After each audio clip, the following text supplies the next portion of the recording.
Gospodine Izetbegović, hvala vam lijepo za izdvojeno vrijeme i što ste pristali govoriti za Dnevnik TV1. Uvijek mi je drago govoriti za TV1. Hvala lijepo. Gospodin Izetbegović, iza nas su 2 godine mandata aktualne vlasti. Čime ste, evo nakon skoro 2 godine, zadovoljni, čime niste, gdje se griješilo, a gdje je eventualno moglo i trebalo bolje? Mogle su biti bolje koalicije, posvećenije, manje sebične i tako dalje. Dakle, mogle su biti konkretnije koalicije. A čime sam zadovoljan? Zadovoljan sam time što je Bosna i Hercegovina nakon višegodišnjeg zastoja pokrenuta na njenom evropskom putu i na njenom NATO putu.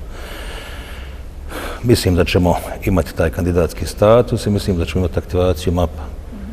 Običnom građanu možda nije jasno šta se s time dobiva. Dobiva se stabilnost Bosne i Hercegovine.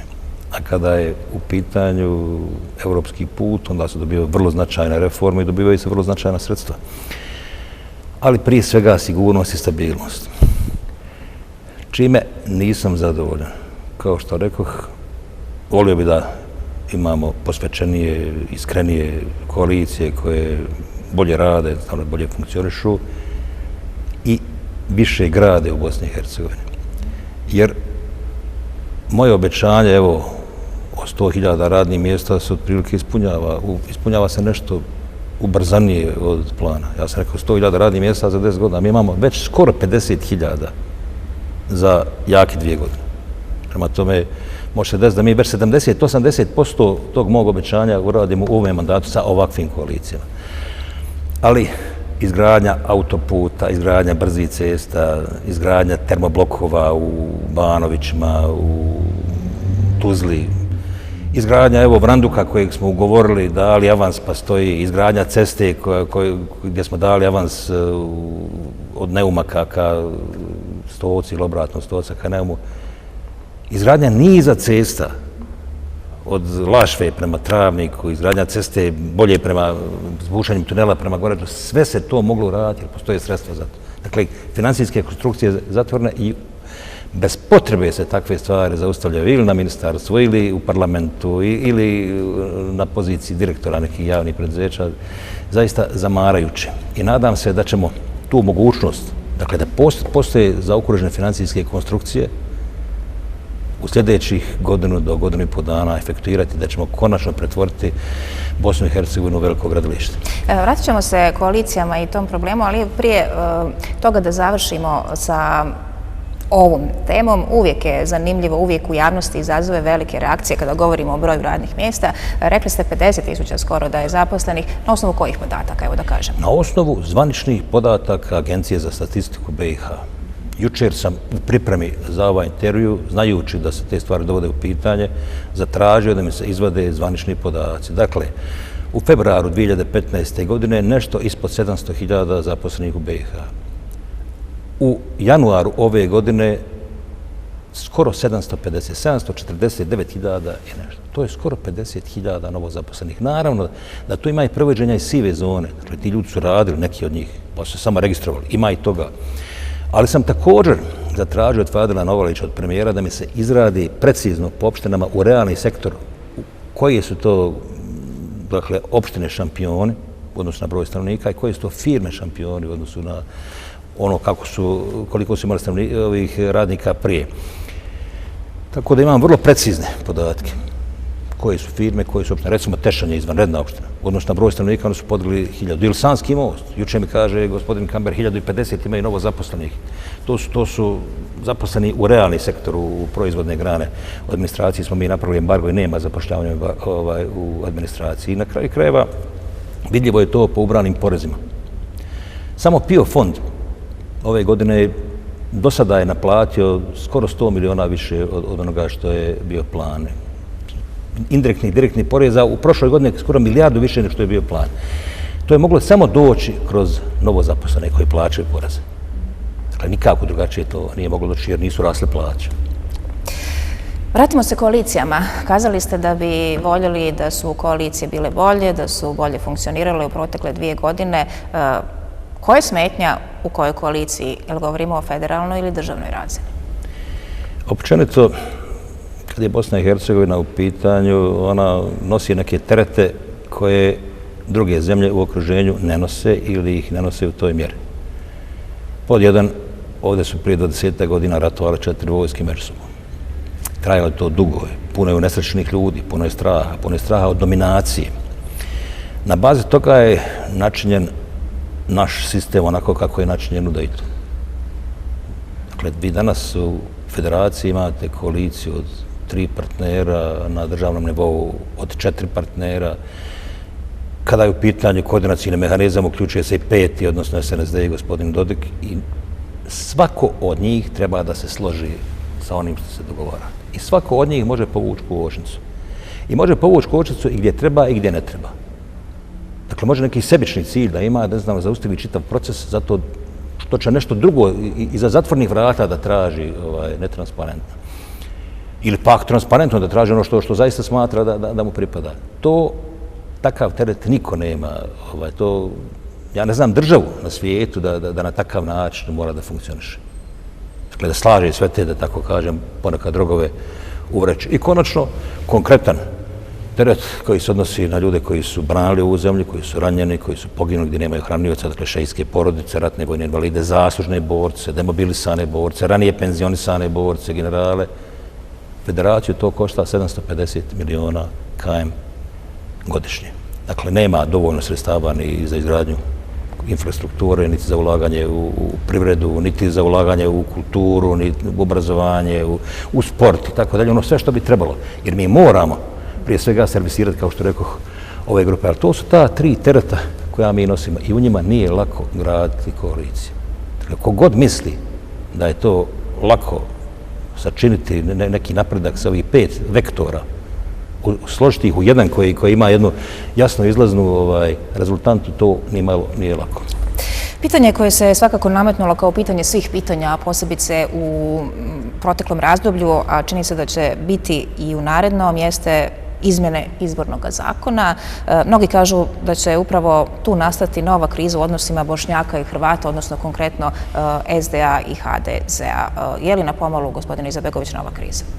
Stara je to kriza i to nije pitanje svih pitanja. Pitanje svih pitanja kad je federacija u pitanju jeste odnos Bošnjaka i Hrvata. Kakav je odnos? Gospodin Čović i ja smo se dogovorili na njegov prijedlog. Evo, ajde da stavimo listu svega onoga što traže Bošnjaci, očekuju, što ih frustrira, čime su nezadovoljni, jednako tako i Hrvati, predvođeni HNS-om. I to je bila u stvari šansa da se napravi jedan paket koji bi riješio 10-ak, 20 najbitnijih stvari. Ja sam donio taj papir. Je li donio gospodin Čović? Jest. Od svega o čemu smo pričali, pincetom se izvodi ono zašto su zainteresirani Hrvati u Federaciji BiH. Dakle, šta sam ja tražio i šta ću tražiti i bez čega neće biti podrške SDA, jeste da nedvosmisleno se HDZ i HNS očituje u vezi cjelovitosti Bosne i Hercegovine, u vezi nekih referenduma koji se predlažu RS-u, u vezi teritorijalne reorganizacije BiH. Za nas je potpuno neprihvatljiv. Evo, po 100. put, iza zatvornih vrata i ovako javno. Entitet koji bi bio baziran na etničkom principu. Dakle, neki novi, treći entitet, nešto na liniji Herceg-Bosne i tako dalje. Naravno, s naše strane, a tu imamo dogovor s HDZ-om već od ranije, bi ponovo stavili opredeljenja u vezi evropskog puta, u vezi NATO-a, a onda ova izgradnja cesta. Dakle, da definitivno ubrzamo te stvari, da sklanjamo te prepreke koje nam smetaju, kao što rekao da napravimo, a možemo da napravimo najveće gradilište na Balkanu, Federacije BiH. Zatim odnosi na terenu. Tamo gdje su Hrvati u većini, dominira se. Gdje su Bošnjaci, oni također smatraju Hrvati da mi dominiramo na lokalnim nivoima. Hajde da te stvari uklonimo. Kad su u pitanju vjerske zajednice, još uvijek, i na to ne pristaje gospodin Čović, nije potpisan ugovor sa islamskom zajednicom. Dakle, druge dvije crkve, odnosno vjerske zajednice, imaju potpisane ugovore sa državom. Status sveštenika i imama, i ti ljudi treba da imaju penziju, socijalno, zdravstveno osiguranje i ostalo. I oni rade za ovaj narod, kao vojnici, policajci, učitelji i sl. Hajde da riješimo tu stvar. Hajde da riješimo restituciju. Toliko je država toga otela vjerskim zajednicama. Hajde da uradimo tu stvar. Dakle, po meni treba napraviti jedan valjan paket koji će relaksirati odnose među narodima, evo između Hrvata i Bošnjaka. A ne, kao što rekoh, nećemo cijelu Bosnu i Hercegovinu, samo ćemo federaciju. I samo u federaciji ono za što je zainteresiran hrvatski, odnosno HNS kao predstavnik hrvatskog korpusa. To je takav jednostran pristup. Po meni pomalo sebičan pristup. Očigledno ne može donijeti rezultat. Ja ne znam zašto uopšte u takvu stvar ide ovih dana HNS i HDZ. Zašto kreću jednostavno da kaže evo sad ćemo mi na ovome provjeriti našeg partnera. Pa rekli smo da ćemo raditi paket. Ako ste za paket, evo paket je predložen kao što sam ga ja sada kazao i ne vidim razloga da se to tako ne uradi. Još o izbornom zakonu, ali evo spomenuli ste Čovića i ono što traži. Prijedlozi koji dolaze od strane HDZ-a, HNS-a ili stranaka sa hrvatskim predznakom uvijek se dočekaju kao prvi korak ka trećem entitetu. Čović je nekoliko puta javno ponovio da ne želi treći entitet i da to nije njegov cilj. Vjerujete li mu kad to kaže? Vjerujem kad to stavi na papir.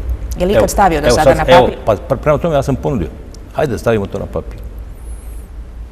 Potpišimo da je neupitan teritorijalni integritet, da nema nikakvih trećih entiteta i ovo sve što sam sad kazao. Jedno od pitanja tu je pozicija izbora, pozicija člana predsjedništva iz hrvatskog naroda. Mislim da tu trebamo naći izlaz u okviru rješavanja pitanja Sejdić-Finci. Gospodin Čović i HNS sad od nas traže da odustanemo od toga. Do prije pol godine se insistiralo s hrvatske strane na tome. Kad riješiti Sejdić-Finci, mi imamo to u reformskoj agendi i u materijalima predsjedništva. Ono što predsjedništvo traži za ovu godinu je rješavanje pitanja Sejdić-Finci. Gospodin Čović sada odustaje od toga, traži da se samo riješi hrvatski zahtjev i to na način da se u federaciji stvore dvije izborne jedinice. On dobro zna da mi takvu stvar nećemo prihvatiti, da je nikada nismo prihvatili, da samo bez potrebe traži stvari koje neće dobiti i da se time stvara jedan novi klinč i jedno novo nezadovoljstvo, još jedan neuspjeh. Tako da, pravo da kažem, ne vidim zašto se na takav način vodi politika. I općenito, zašto se ne relaksira bošnjački korpus od strane gospodina Čovića i hrvatske strane? Zašto se izaziva faktički s nekim proslavama Herceg Bosne, sa glorifikacijama Herceg Bosne, kad znaju šta je ta Herceg Bosna značila za Bošnjake u Hercegovini, u Srednjoj Bosni? Zašto tvrditi da su oni bili branioci ove zemlje kad u nekim periodima rata zajedno sa armijom BiH i jesu, ali ima taj jedan mučan period koji ne bi trebalo spominjati, ne bi to trebalo slaviti, ne bi trebalo, tako kažem, gurati prst u oko. Općenito odnos Banja Luke i gospodina Čovića, odnosno HNS-a, ne bi trebao biti takav da provocira ovu stranu s kojim je Hrvatima živjeti u Bosni i Hercegovini. Pola hrvatskog korpusa, oko 200.000 živi izmiješano sa Bošnjacima. Valja prvo sa nama naći rješenje. Na kome je u stvari teret relaksacije odnosa Bošnjaka i Hrvata koji su evo došli u neku mučnu situaciju u posljednje vrijeme? Svako bi od nas trebao nešto uraditi sa svoje strane. Ja sam optužen da sam dao previše hrvatskoj strane, da sam dao Čoviću sve. Optužen od strane koga? Oporbe ili... Od opozicije, od medija, od Sarajevske čaršije i tako dalje. Mislite li da ste dali previše? Pa nisam, kažem. Mislim da jesam dao i da sam spreman dati ono što ljudima pripada da bi bili relaksirani u ovoj zemlji. Ali očekujem sličan odnos od gospodina Čovića. Dakle, da razumije ove sve frustracije Bošnjaka koje sam sad nabrojao. A ne samo da izvadi ono zašto je samo hrvatska strana zainteresirana, što onda neće moći dobiti. Mislim da bi tu morali praviti korake i jedni i drugi. Naravno da nisam dao sve hrvatskoj strani, jer SDA nikada nije bila bolje pozicionirana u vlasti. Premijeri, ministri, direktori javnih preduzeća, nikada SDA nije imala takav, da tako kažem, komad kolača u vlasti kao evo u ovome mandatu. Pa ako sam ja to izborio za SDA, pa ako sam još dao Čoviću sve što je onda dobio ovaj treći partner koji prigovara, da on ostao potpuno kratki rukav. Nosi li SDA teret oporbe kada su u pitanju dogovori sa Hrvatima? Oporba nešto mora da priča, znate, opozicija, oni neku temu moraju imati na bazi koje će graditi, eventualno mogućnost povratka na idućim izborima. U ovome času mislim da dosta loše stoje. Odnosno na oktobarskim izborima vrlo loše.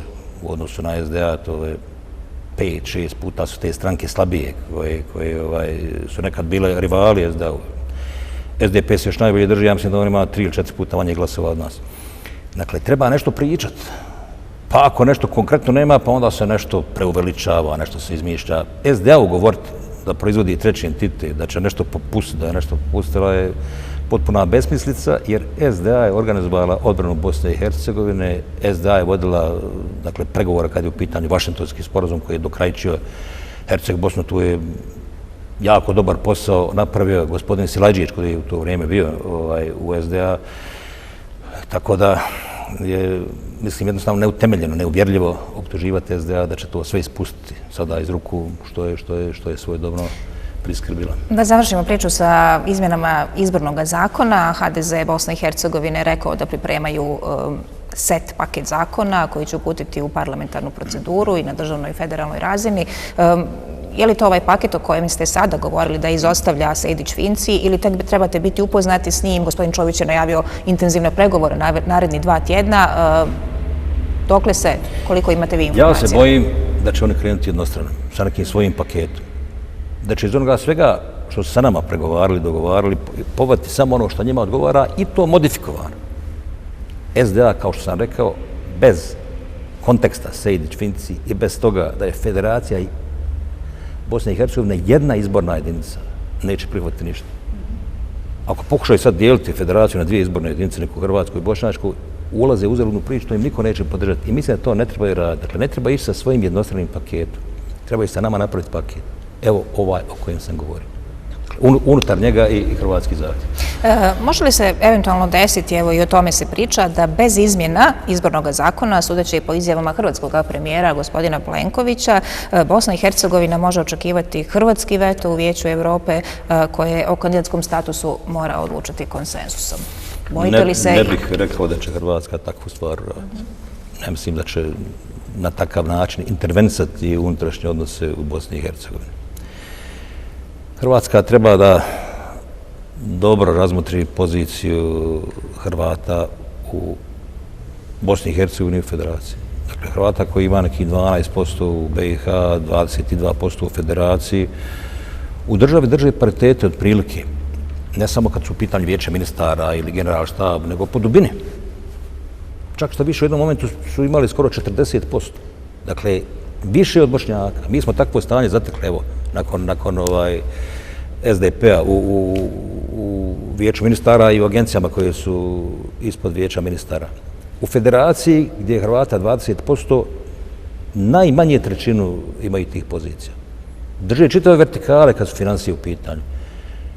Kad gospodin Čović ljetos preuzme, odnosno u junu, poziciju predsjedavajućeg, on će biti, evo, vrhovna komanda, suveren BiH, ministar za odbranu je gospođa Pendeš, Hrvatica, i general iz Hrvatskog korpusa će biti komandant oružanih snaga. Prema tome i tu vertikalu, bankarski sistem, mislim, jednostavno treba po dubini vidjeti poziciju Hrvata i vidjeti da se najčešće radi o pozitivnoj diskriminaciji Hrvata u Bosni i Hercegovini, koja onda mora ići na nečiji račun. Tako, nešto insistirati dalje na samo jednom problemu i seta problema koje mi imamo u Bosni i Hercegovini, pritom je kočite, staviti neka veta, to ne bi bilo po meni mudro od strane hrvatske vlade i ne mislim da je gospodin Plenković jedan čovjek koji će uraditi nemudar potez. Vratimo se mi vlasti u Bosni i Hercegovini. Gospodina Izetbegović, ima li Bosna i Hercegovina na državnoj razini parlamentarnu većinu? Vidjeli smo kroz zakon o akcizama, nije prošao parlament, nije ga podržao Savez za promjene, ali nisu ni 4 zastupnika iz stranke Demokratske akcije. Što se događa? To je stari hroničan problem sa 4 zastupnika SDA, koji ćemo mi rješavati. A što se tiče Saveza za promjene, odnosno glavnog partnera SDS, oni će imati neke izbore, mislim, u maju i poslije toga će se valjda raščistiti ti odnosi unutar njih samih. Pa će možda imati jasnije stavove, jer oko akciza smo se bili dogovorili s njima. A onda su počeli da se izmiču. Općenito, mislim da će akcize biti usvojene jer nam stoji milijardu eura, dakle skoro 2 milijarde maraka zakočenih sredstava koje treba investirati u izgradnju autoputa. Gospodine Izetbegović, ajde da riješimo ovo. Je li to investicija za izgradnju autoputa, odnosno taj novac, ili za nešto drugo, kako tvrdi oporba. Dakle, uporno se govori da je to novac koji treba za administraciju, za krpljenje rupa, a ne za cestogradnju. To su budalaštine. Dakle, jasno je sasvim u aranžmanu sa MMF-om i u odnosu na kreditore i BRD i ostale, zašto se ta sredstva mogu potrošiti? Dakle, mi ne možemo povući sredstva za izgradnju autoputa ako nemamo akcizu. To je sasvim, to je nedvosmisleno jasno. Što se tiče aranžmana MMF, on je nešto drugo, ali to se ne radi uopšte o takvim iznosima. To su neke male sume u odnosu na ovu koje će država naći, odnosno vlade federalna i ova RS naći i bez aranžmana sa MMF. Ali ono zašto smo mi najzainteresiraniji jeste izgradnja infrastrukture. Ova zemlja će zaostajati, iz ove zemlje će se iseljavati ljudi, ona će biti neatraktivna za biznis i za strana ulaganja ako ne izgradi bolju infrastrukturu. Sramotno je na koji način se ulazi u Bosnu i Hercegovinu u ovome času u Brodu. Dakle, investitor kad uđe na onakav ulaz, na onu cestu u Bosnu i Hercegovinu, ja mislim da je već 90% se odlučio da ne investira u nju. I općenito, energetski blokovi, energetska stabilnost, ceste, sistem novih aerodroma diljem Bosne i Hercegovine, željezničke pruge, luka u Brčkom, mora se to raditi ako hoćemo da sustižemo Evropi, da budemo konkurentni. To će pogoditi poljoprivrednike.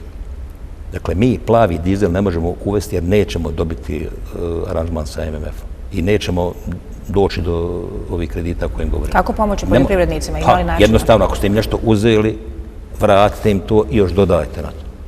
Jer oni su u najnepovoljnijem položaju u odnosu na Balkanu, u odnosu na susjedne zemlje. Najmanje subvencija dobivaju. Je li država u mogućnosti pomoći poljoprivrednike? To nisu veliki iznosi. Nekih 10-20 miliona treba da nađu. Dio sredstava možda iz ovoga aranžmana sa Rusijom dobivamo taj klinički dug nam vraćaju i tako dalje. Nek se napravi, nek nađe ti 10-20 miliona, ostalo i kroz akcizu čovjek prikupi dobar dio. Neka im to vrati, neka doda još. I ne znam još koje detalje. U tom smislu sam ja i razgovarao sa gospodinom Šemsom Mehmedovićem, koji je bio protiv i rekao sam mu, Mehmedoviću, vi ste se suprotstavili odluci rukovodstva SDA. A on je kazao, nismo. Vi ste nas obavezali da usvojimo zakon, a ne proceduru hitnu. Dakle, kad su u pitanju četvorica iz SDA, mislim da će dvojica podržati zakon.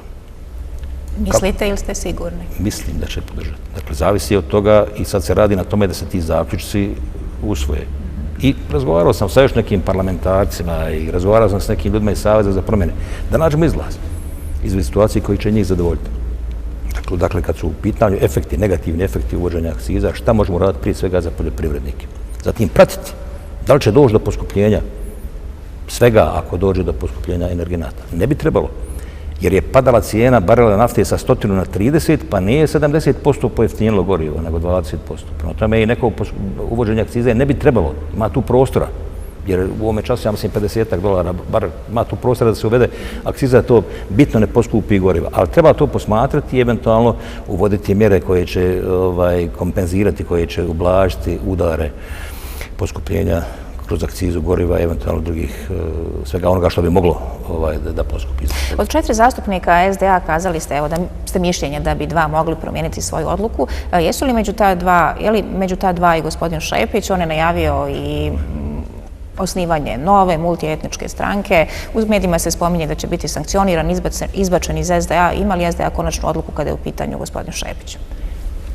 Jako mnogo smo činili sa naše strane da pređemo preko dosta toga što je radio prije svega gospodin Šepić i nastavit ćemo u odnosu na ostale. On, ja mislim, već sam sebe isključio iz SDA. Ne možete praviti novu stranku i biti u SDA i takve kvalifikacije, govoriti o politici SDA i biti u SDA.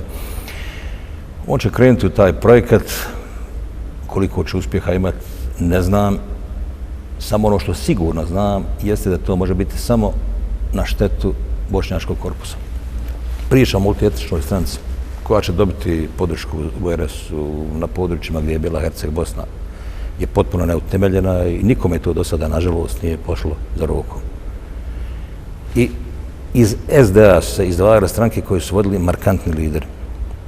Znači, biznismen, svjetski bogataš, osnivač Bošnjačkog instituta, gospodin Zulfikar Pašić, markantna osoba, realizovana osoba, jedan vodeći intelektualac poput Muhameda Filipovića pravio LBO, poslije njega je jedna politička zvijezda poput gospodina Silajića i tako dalje.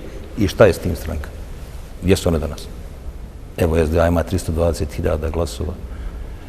Dakle, kompletno vertikal, ja ću preko sutra imati tu u Sarajevu tribinu i govorit će načelnik opštine koji je iz SDA, gradonačelnik koji je iz SDA, Konaković, premijer kantonalni koji je iz SDA, entitetski premijer koji je iz SDA, državni premijer koji je iz SDA i član predsjedništva koji je iz SDA. Gdje su ove stranke koje su ovi ljudi osnivali? Gospodin Šepić ništa u životu nije radio, sam što je pričao. Dakle, nema ništa konkretno da kaže da je napravio, da se uporedi uopšte sa ovim ljudima koji su ranije pravili stranke. U SDA je najmarkantniji program koji on radio bila akademija, mi danas uopšte traga tome nemamo. Nemamo uopšte spiskove ljudi koji su bili u toj akademiji, dakle nekog rekorda toga šta je ostalo za njih. Snimka. Nemamo ni financijski, niti bilo kakav izvještaj. Dakle, ništa iza njega nije ostalo i svaki put kad je došao do mene, bio je neki zahtjev lični. Nije bila priča, hajde kako da zaustavimo iseljavanje omladine, kako da ubrzamo evropski put, kako da gradimo autoput, nego Bil Šepić mogao biti potpredsjednik, Bil se Šepić mogao da vodi kampanju, Bil Šepić mogao biti ministar civilnih poslova, ako Šepić neće biti ministar civilnih poslova, on će zaustaviti imenovanje vijeća ministara dok mi nije to sve dosadilo. Dakle, uvijek neki lični zahtjev. Čovjeka koji ništa posebno u životu nije napravio. Osim što je pričao. Ili pak, gospodin, evo da završim, gledao sam tu emisiju na federalnoj televiziji, gospodin Kazumović iz Zenice. Njemu je sve jednostavno, njemu je svaka druga reč jednostavno. On će jednostavno uzeti Srba iz Banja Luke, on će jednostavno uzeti Hrvata odavde, on će jednostavno napraviti jednu multietničku stranku, on će jednostavno spriječiti rat. Slušam čovjeka koji je kampanju pravio prije 5 godina i mi ga upozoravali, gdje je govorio da se u Vatikanu pravi poseban program protiv Bošnjaka, dakle to javno govorio ljudima, da se mi moramo puške hvatati iduće jeseni, upozoravao ga Tihiću, upozoravao ga da ne radi takve stvari. I danas mi priča o tome kako će neko zaraditi u ovoj Bosni i Hercegovini, a on će jednostavno napraviti evo neku multietničku stranku. U ovoj državi ništa nije jednostavno. Našto nije jednostavno iz stranaka koji su već etablirane izvući neke ljude koji će evo Kasumovića i gospodina Šepića pratiti i napraviti neku alternativu u tome. Kada smo kod kadrova, kod Stranke demokratske akcije i kod kadrova, hoće li biti jednostavno donijeti odluku ko će biti novi kandidat SDA za člana predsjedništva?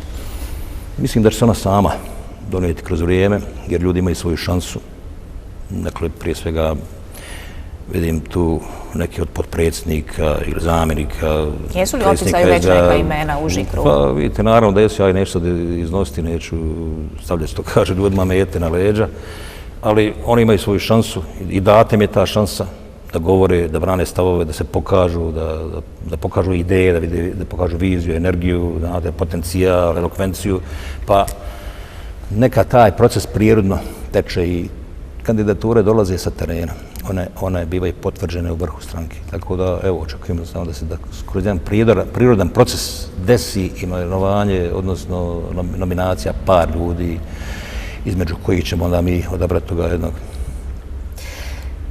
Kada su u pitanju odnosi Bosne i Hercegovine i Srbije, idemo malo o njima. Nedavno u Mostaru, mini summit lidera regije. Imali ste priliku razgovarati sa gospodinom Vučićem. Kako je vaše mišljenje? U kom smjeru će ići politika Srbije kada je u pitanju Bosna i Hercegovina, kada gospodin Vučić i preuzme predsjednički mandat? Gospodin Vučić je u nedjelju ostao sa svojima, da proslavi tu pobjedu i kaže da je ostao do 3 sata ujutro i sutradan je putovao za Bosnu i Hercegovinu. Time je on pokazao kakav želi da ima odnos prema Bosni i Hercegovini.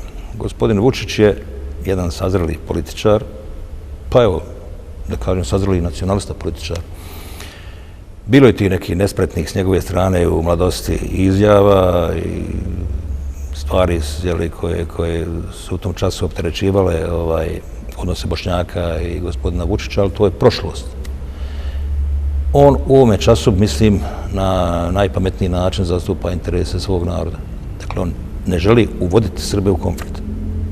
Kao i svi mi ima problem iseljavanja, ima problem toga da nema dovoljno investicija, siromaštva i slično, on želi da ga rješava. Dakle, želi pomoći svom narodu da ne ulazi u konflikte, niti da bude nasilnik, niti da bude žrtva nasilja, nego da jednostavno nađe pravu relaciju, pravu formulu odnosa, prije svega sa Bošnjacima s kojima Srbi žive izmiješani i da nađe svoj put ka Evropskoj uniji, ka još nekim drugim integracijama, tako da relaksira te odnose, da relaksira poziciju Srba na Balkanu. On je već čovjek u 40. godinama, ozbiljan političar, moćan političar, prate ga njegovi, mislim da ima dobro usmjerenu politiku, ako je ne promijeni. Kada smo kod relaksacije odnosa, pa i promjene politike, i gospodin Milorad Dodik je bio u Mostaru, barem vi bolje znate o čemu se dole razgovaralo, međutim, sudeći po onome što je gospodin Vučić prenio u jednom intervju nekoliko dana kasnije, on je rekao da mu je gospodin Dodik osobno rekao i obećao da od referenduma konkretno nema ništa. Kasnije se dešava u parlamentu da SNSD dolazi na sjednice, podržava zakon o akcizama. Može se čuti i priča da je gospodin Dodik promijenio svoju retoriku, ona je postala blaža nakon posjete Moskvu. Kakav je vaš stav o tome? Moskve. Par riječi o toj večeri. Mene je iznenadila atmosfera i otvorenost dijaloga na tom sastanku u radnu večeru. Dakle, u par minuta se to pretvorilo u jedno konstruktivno predbacivanje. Dakle, ne destruktivno, konstruktivno predbacivanje. Govorite o Dodiku ili... Vrlo otvoreno. Svi su počeli da iznose neku svoju poziciju i da traže od drugih strana da se nešto uradi, da se stvari stabiliziraju. Dakle, pomalo je to možda i ličilo sa strane na jednu prepirku, ali ona je bila u najboljoj po meni namjeri. Svi smo mi govorili čime smo isfrustrirani od drugih strana. Jedan ton kakav mi do sad nismo imali. Mislio sam da ćemo tu biti suzdržani. Vučić je tu, Plenković je tu, gospodin Filip Vujanović. Međutim, ne, to se otvorilo. Kao unutar jedne porodice kad pred prijateljima počne rasprava sa željom da se nešto uradi. Dodik je 3 puta kazao, dajte ljudi da ovo rješavamo, dajte da sjednemo. Ja neću više biti izvor nikakvih destabilizacija. Tako da, mislim da se treba nastaviti dalje sastati, dalje razgovarati, da je to u stvari način da se iz ovoga svega izađe, da jedni druge bolje shvati. Hoćete vi osobno raditi na tome da se sastajete? Naravno, i da se nađu rješenja i da po mogućnosti nikakav više problem ne iskrsne, barem do kraja mandata, ako Bog da je u budućnosti, koji bi nas mogao vraćati u prošlost. Jer kad god se vratimo u prošlost, ne možemo se dogovoriti. O budućnosti se vjerovatno možemo dogovoriti, o prošlosti se nećemo moći dogovoriti. Ja, naravno, nisam mogao izbjeći neke stvari. Jer kad dolazi na red revizija i kad dolazi na red ono što je dignitet moga naroda, ja to ne mogu dostati, niti ću ikad, i sve bih ponovio, bez obzira na kritike, ili pak neka presuda Ustavnog suda, gdje vi imate strance i Venecijansku komisiju uz moje stave, ili pak popis stanovništva gdje vi imate Eurostat, uz principe po kojima je urađen popis, tu ne bi moglo biti ništa drugačije urađeno. Ali evo, hajde da učinimo da tih tema više nema koje će nas na takav način vraćati nazad. S moje strane uvijek pružena ruka i spremnost da se radi, da se sasluša drugi izlično. Kada smo, kako ste rekli, kod tih tema o budućnosti i o prošlosti, relaksaciji odnosa, mediji u Republici Srpskoj u posljednje vrijeme pišu da gospodin Izetbegović, odnosno vi, pripremate novu apelaciju pred Ustavnim sudom Bosne i Hercegovine, koja će izaći pred sud u svibnju iduće godine, odnosno isključivo zbog izbora. Navode da je to, a u pitanju je osporavanje imena Republika Srpska.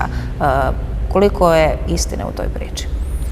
Nema istine u toj priči. Dakle, ne pripremam nikakvu aplikaciju i kao što rekoh, neću raditi ništa što bi moglo ponovo da pokoleba odnose i da nas zaustavi na našem euroatlantskom putu i na putu obnove privrede i na putu kreiranja novih radnih mjesta. To će biti fokus onoga što će raditi SDA i ja na čelu SDA.